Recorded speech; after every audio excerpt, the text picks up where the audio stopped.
It's always really hard to pick out kind of specific inspirations, because I think the thing about writing a book is it kind of comes from everywhere and nowhere. But I guess probably if I had to pinpoint one thing, it would be the fact that I was writing Cabin 10 while kind of in the run-up to In a Dark, Dark Wood coming out, but also in the early stages of its publication. And so many of the reviewers started to make comparisons to Agatha Christie. And I guess that was in the forefront of my mind when I was plotting The Woman in Cabin 10. And Christie never set a book on a cruise. She set a book on a dahabeeyah on the Nile, in Murder on the Nile. But a cruise ship had, as far as I know, hadn't been done.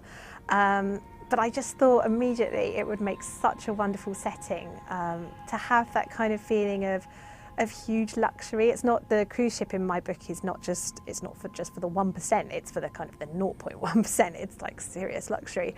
And there's only 10 cabins, so there's immediately this very kind of small hemmed in cast of characters.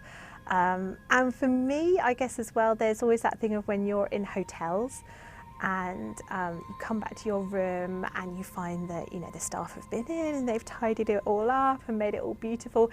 And, you know, on one level, that's why you go to a hotel, is to experience that luxury. But you also realise it kind of makes you feel quite vulnerable in a way, because you have this illusion that you can lock the door, keep the world out, and actually the truth is you can't. You know, people have keys, they have access to your room, they're in there while you're out. All of that came together to create this kind of this super luxurious setting with a small cast of characters, but the feeling that you can't get away from something really horrible that has happened.